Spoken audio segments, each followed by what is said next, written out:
And no matter how much elected officials say, oh, no, well, just because they gave me $5,000 doesn't mean that I owe them a yes vote on, whatever it is. But we are humans. Like, that is not the reality.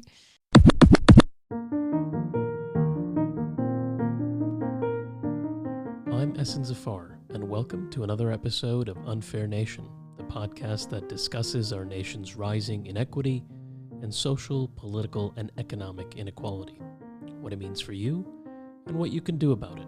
Every so often, we interview one person to get their perspective on structural inequality, and today I'm joined by Dulce Vasquez, formerly a candidate for LA City Council and a colleague of mine at Arizona State University.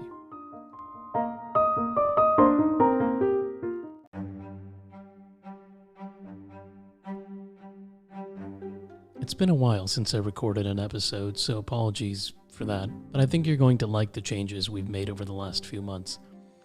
First, I'm making episodes a little shorter, just the right length to listen to on a 3-mile run, and because this podcast is a great cure for insomnia, you can also use it to knock out at night. Second, we're now recording Unfair Nation at Arizona State University's beautiful and historic Herald Examiner Building in downtown LA. As some of you may know, I run the Difference Engine at Arizona State University, where we build products that communities can use to reduce inequality.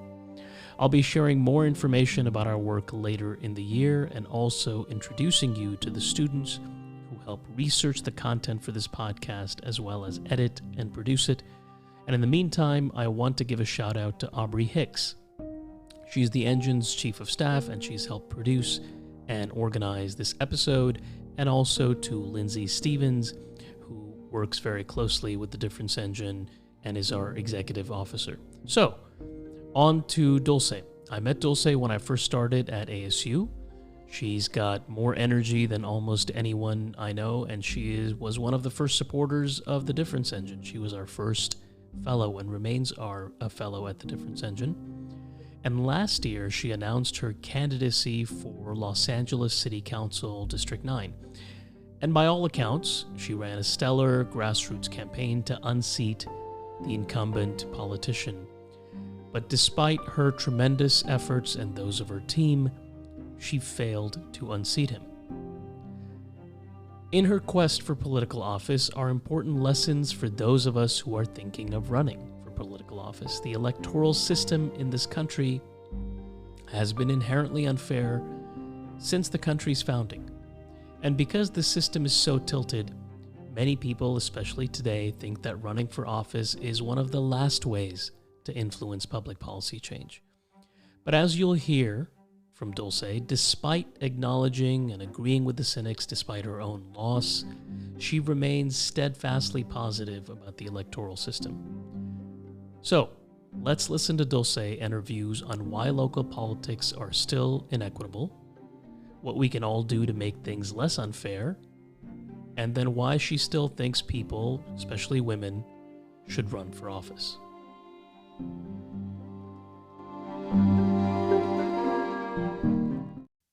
Okay, so tell us a little bit about why you decided to run for office. So first, thanks for having me. It's really exciting to be on your podcast.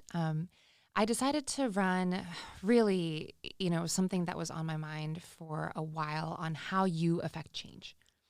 And I've been politically active since I gained my American citizenship when I was 14 years old. And my first campaign was Howard Dean, and God knows what year. But every 4 years, I volunteer on a presidential campaign, and I was extremely disappointed, obviously, as many people were in 2016 at the results of the election. And I went into a bit of a, depressive state over our social fabric and our politics. And then in 2018, was really, really sort of reinvigorated by all of these powerful women of color running and winning, and started getting involved with my local Democratic Party, state Democratic Party, and got connected to a group that trains Democratic women to run for office called Emerge California. There's a, Emerge America as well. but this is the California chapter. And, it was just sort of like maybe like that's something that I could do, but there's still this overarching, our politicians are white men. There aren't like a lot of examples. And it's sort of, the AOCs of the world are a needle in the haystack. There's only one AOC. And, but everything just sort of shifted when the pandemic started, where I was finishing up my last semester of grad school and watching all of our local, state, federal agencies respond to the moment where we need them the most.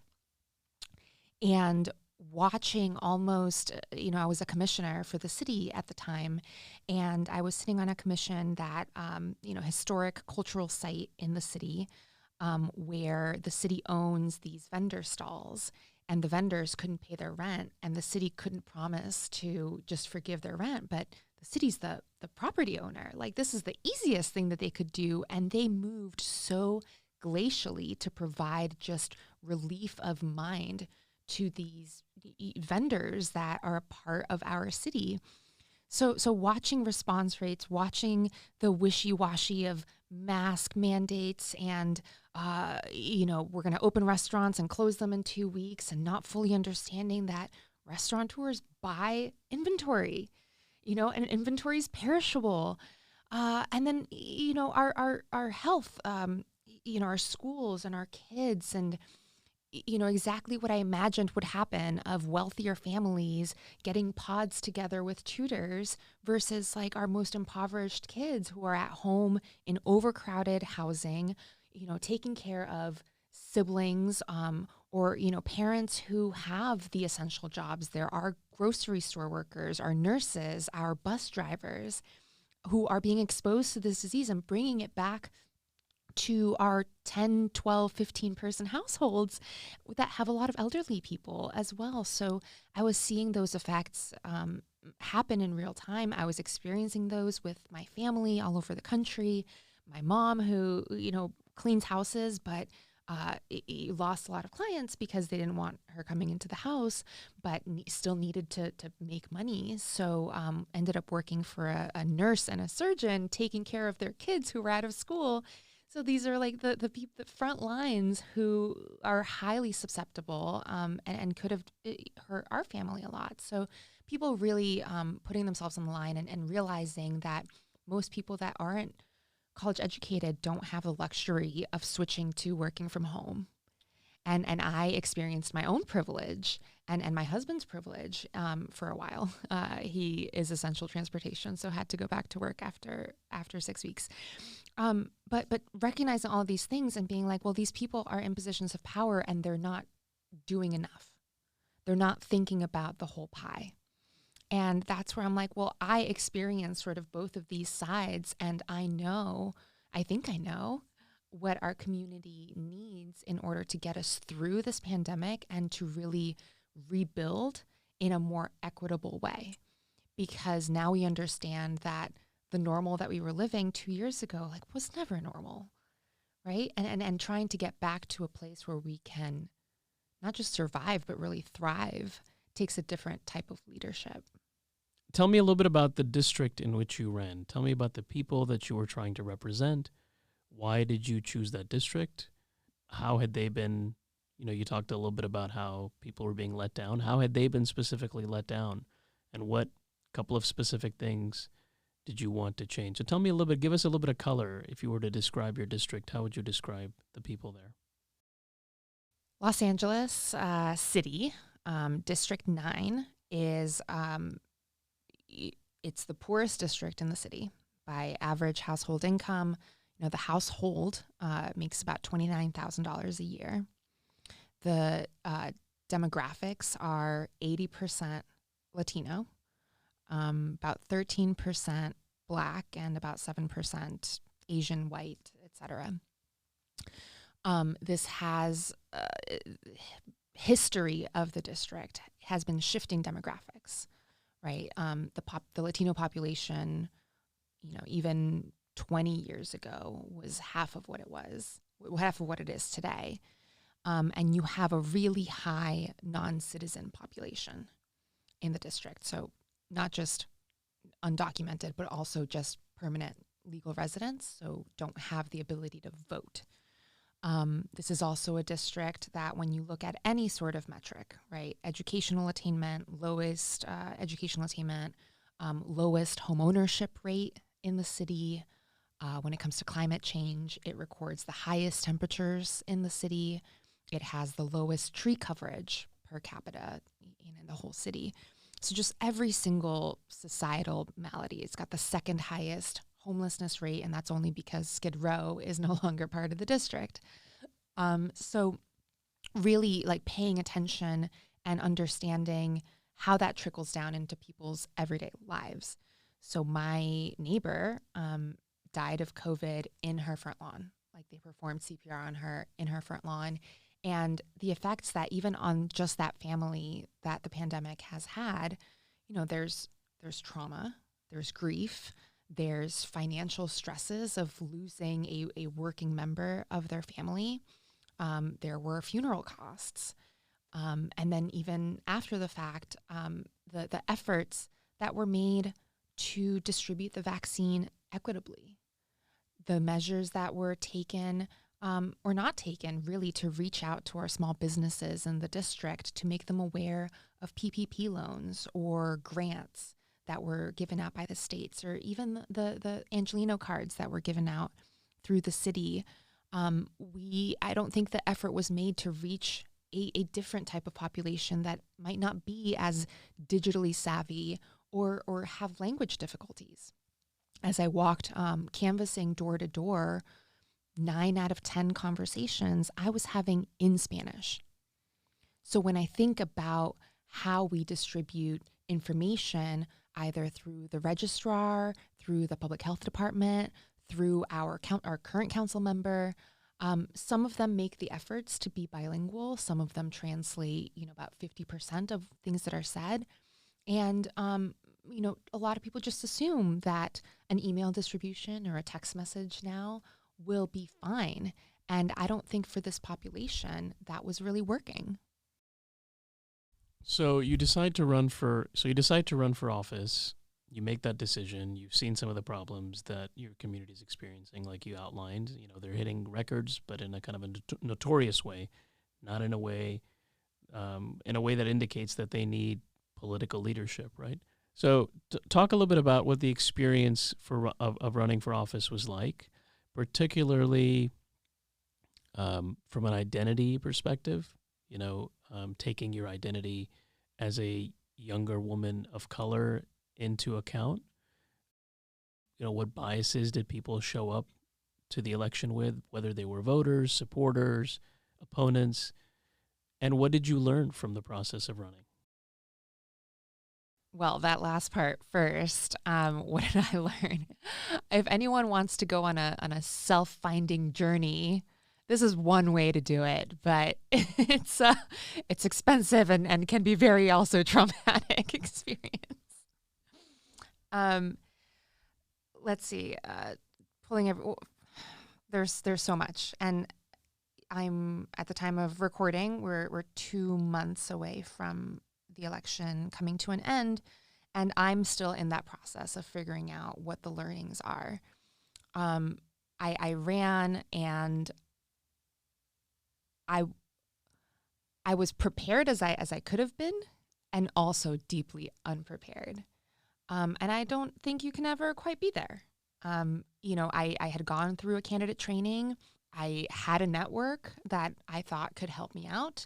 Some people were, took one call, one message, and they were there for me. Other folks, you really learn who your supporters are, who your friends are, who your family that's going to be there for you. And, about identity too. I think that's something that I was very deeply unprepared for, because I was born in Mexico, spent 7 years of my life undocumented. My mom cleans houses. My dad, was a dairy farmer when I was a kid, and, now he works in construction. And for some people, that's not the right type of Latina. For some people, because I wasn't born here, I was not qualified to run here. Because I wasn't raised here, I was not qualified to run here. And for me, I look at it differently. I look at the fact that like 80% of the people here have a shared identity with me in terms of being Latino, and even more so if you expand into just immigrants. 43% of the district is foreign born, and I'm part of that number. But I've had tremendous success in my life and in my career. I believe I've worked very hard for those opportunities. I got to go to a very elite university. I have a master's degree, and I have a great job at an amazing institution that's extremely supportive. I'm a civic leader. I was a commissioner. I sit on boards, and I will continue to do so. But for some, looked at it with skepticism of you are no longer in the fight, so you can't represent us anymore. And I think that's a very much like a almost a deficit mentality, and also a scarcity mentality, where I believe I have a lot of talents in my journey to being where I am that I love sharing with people. And, I've been mentoring since I was 22 years old. I have a slew of mentors, many of whom worked on the campaign, because it's a journey to be able to pull yourself out of poverty and to be successful. And I want everyone to be successful. I want everyone to thrive and figure out the sort of unwritten code of how to break through the barriers that this country puts on immigrants, and puts on not just immigrants, but really people in poverty. We make it so expensive to be poor in this country. So you ran the campaign, you learned a lot, you're still learning, but you also lost. And that must have been devastating, right? For not just for you, but for your supporters, those that helped campaign with you, even though you received tremendous support, right? You were endorsed by the LA Times. By all accounts, you ran a phenomenal campaign. So what are your thoughts, and you've had a couple of months to think about it, so I'm sure you have some thoughts. But what are your thoughts? In particular, what are your thoughts if we look at elections and campaigning as a system, right? Because you were part of a system, you were running to lead part of that system. But that system itself, played a role in the results of that campaign. So talk a little bit about, the end result of that, and what do you think contributed to it? The thing that comes to mind the most when I think about the campaign and I think about systems and systems change, and we did see other candidates who were different and new and progressive and challenging incumbents have more success. But ultimately, our system, and we have seen at the highest levels of our presidency, is not a meritocracy. If it were a meritocracy, or if you were choosing the best qualified person, I think the outcomes would be different. But politics runs on loyalty, runs on favors, runs on a different system, and that system is really hard to shift. And even though I did get tremendous support, there were so many people who looked at me and said, yes, but there's an incumbent, and history tells us the incumbent's going to win, and we're not going to piss them off. And that's really, it's a hard pill to swallow. And it's tough for normal people, right? Because, incumbency brings with it a lot of benefits, as we've seen, obviously, in the presidency, but it trickles down because there's budgets, there's money, they can advertise through different methods, and they have an incredible network and reach. So I've learned that you have to keep at it. And I say that as someone that I'm like, I don't know if I'd want to do this again. But you have to, there are windows, right? In the same way that there are policy windows, right? That the policies might not move through, it might not be the right time, or you get a major event or a major catastrophe that happens that allows you to push certain things through. And I think it's the same way with people and with candidates. There's mood shifts, there's societal shifts, and but I think we do need and it probably takes more candidates that are like-minded, that are not as self-interested and are willing to back the right people, back the heartfelt candidates that want to do the work. But it's gonna take a lot of people to move that needle. So when we're talking about incumbents, right, and we're trying to change the system and make even running for office more equitable, one thing, like you suggested, is to keep trying to have candidates that are more, devoted and dedicated. But the incumbency advantage doesn't go away, right? So certainly that's one solution. But what are your thoughts as kind of a public policy person, a political or civic leader, like you said? What do we do? Do we set term limits? Is that something that we think we should have even in local elections? Because otherwise the incumbency advantage stays. And as you know, there's lots of problems with somebody who's incumbent. They have no incentive to improve because they have no, there's nobody voting them out of office realistically. Well, we do have term limits here in California, and that has come with its own downsides, because you have a lot of politicians that move from seat to seat in order to stay in elected positions. And that creates a different sort of incumbency, right? You have your assembly members moving to the state senate, and you have your state senators moving into city council, or city council members moving into county supervisors. And for some, there's this ladder, and the ladder almost seems to align with their rate of pay, to be honest. Starting with community college district to school board to assembly to et cetera. So there are arguments to be made on both sides of which one's more or less difficult. But to your first point, it's really inequitable to try to run for office. It's also really inequitable to just try to be civically engaged. As a commissioner, I always thought about the privilege that I had to even be able to serve, because meetings are twice a month on a Thursday from 3 to 5, and every commission's different. But you have to have the type of job that either allows you to take off every Thursday from 3 to 5 p.m. and maybe even longer, or you don't serve. And the same thing with running for office. The amount of money, and our campaign raised $500,000.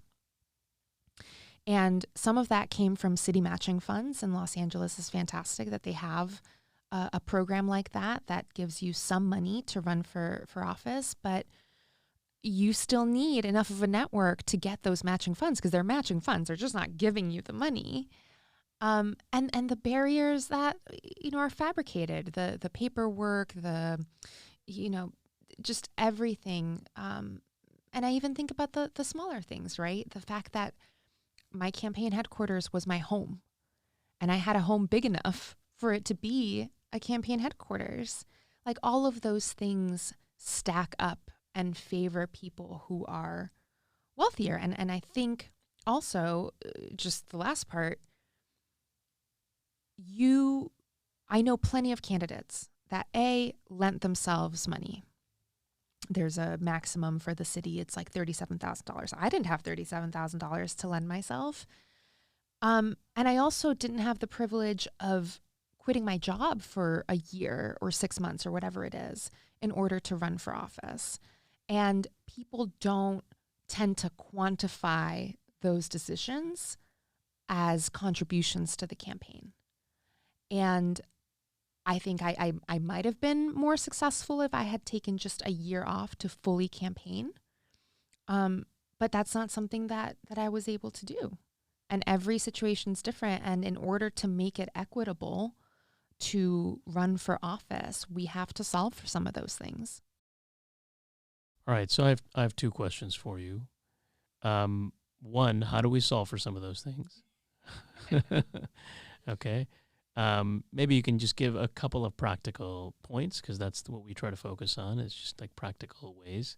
And then the second question is, if you are you 5 years or 10 years younger, you're in your, I'm not going to try to guess your age. You're younger, okay? And you're somebody who's similar in terms of the demographic background, right? You're educated, passionate, younger woman of color, passionate about her district, and you're hearing this podcast and you're hearing about all the challenges and you're hearing about incumbency. Do you want to run? Should you still run?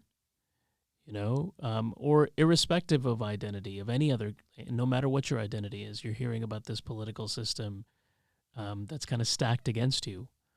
What are the advantages of running and still losing, right?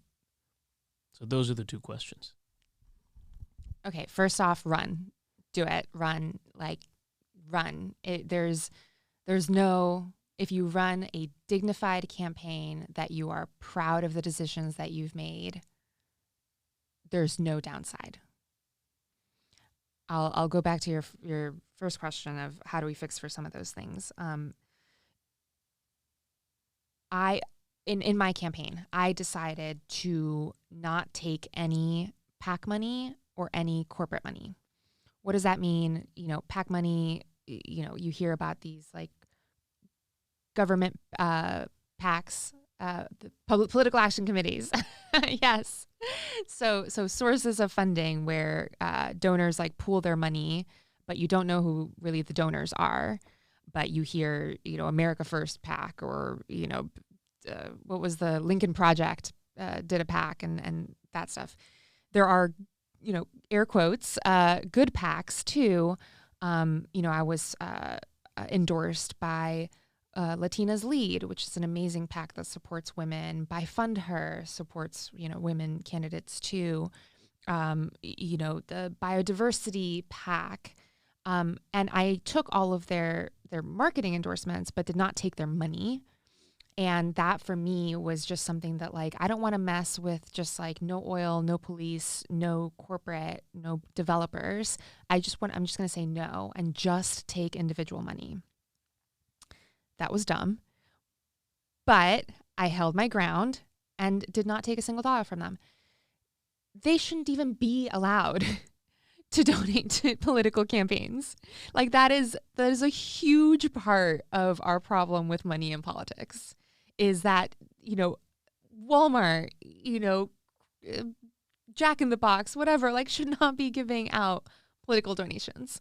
Like that is just a breeding ground for corruption. And no matter how much elected officials say, oh no, well, just because they gave me $5,000 doesn't mean that I owe them a yes vote on, whatever it is. But we are humans. Like that is not the reality. So that's one thing. Two, I'll mention, there's a group called Democracy Vouchers, and their idea is to give every single voting age citizen a $25 voucher per election cycle, and they can donate it to the campaign of their choice. That makes it a lot more equitable because then everyone gets to play. Everyone that doesn't have $25 to spend because they are feeding their kids and buying diapers gets to participate, and that also incentivizes increased participation. My largest frustration with our race was that at the end of the day, voter turnout in my election was 12%. And as I think about what comes next for me, that 12% just keeps ringing in my head. And how do we fix that? How do we empower people? These are the people that need great elected officials the most. How do we make sure that they're engaged in this process? So back to your second question, run, do it. There's no downside. You know, I increased obviously my name ID. I got to talk about issues that I've cared about for a long time that didn't have not just the platform, but really the space. I work in education, and I do think that education is in everything, right? Education is in climate change, is in street design, is in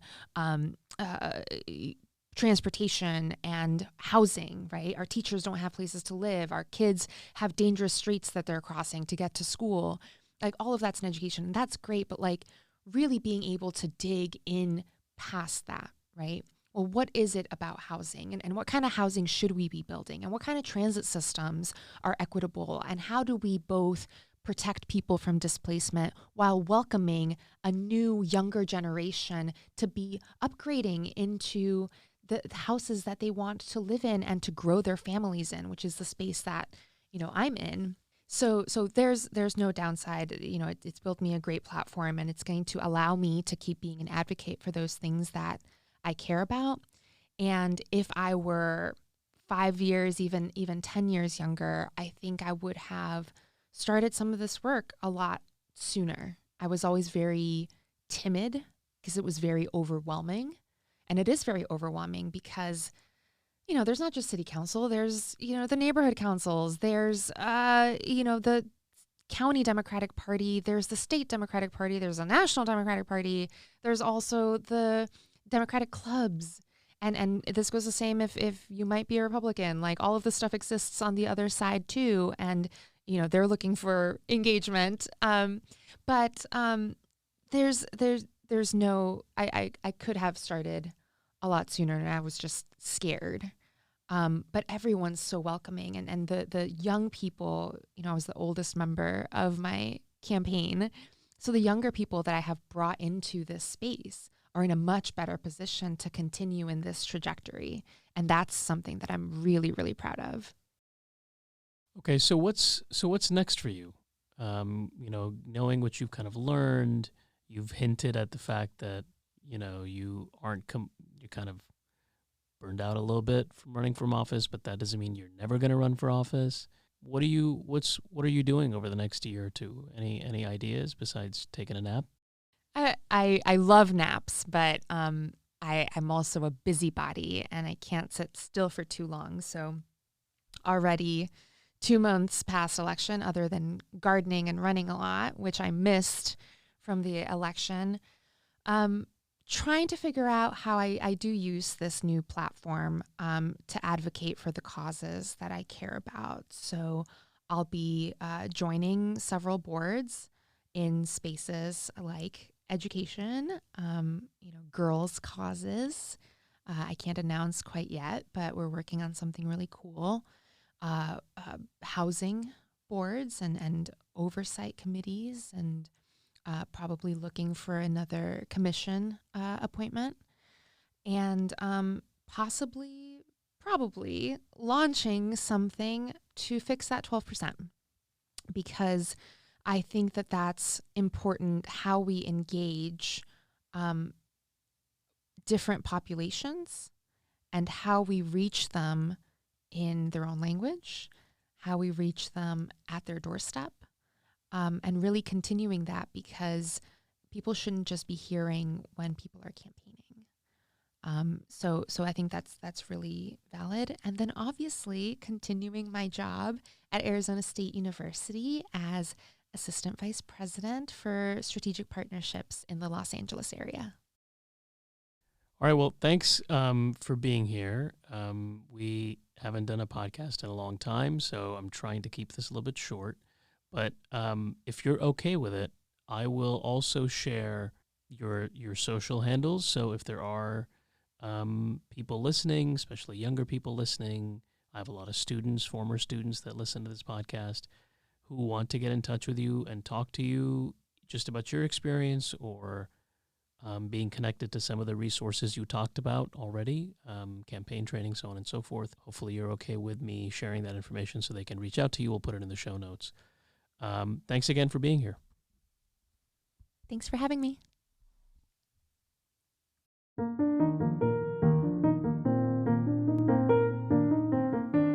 Okay, well, that was the interview with Dulce. Thanks for listening. Be sure to subscribe to our podcast on Apple Podcasts or whatever your favorite podcast app or service is. I also have a newsletter, also called UnfairNation. It's on Substack. If you want to read some stories that are different from what the podcast covers, be sure to sign up for that as well. And thanks as always for listening. All right. Did you finish your quiche? I did. Was it good? It was delicious. You should have yours.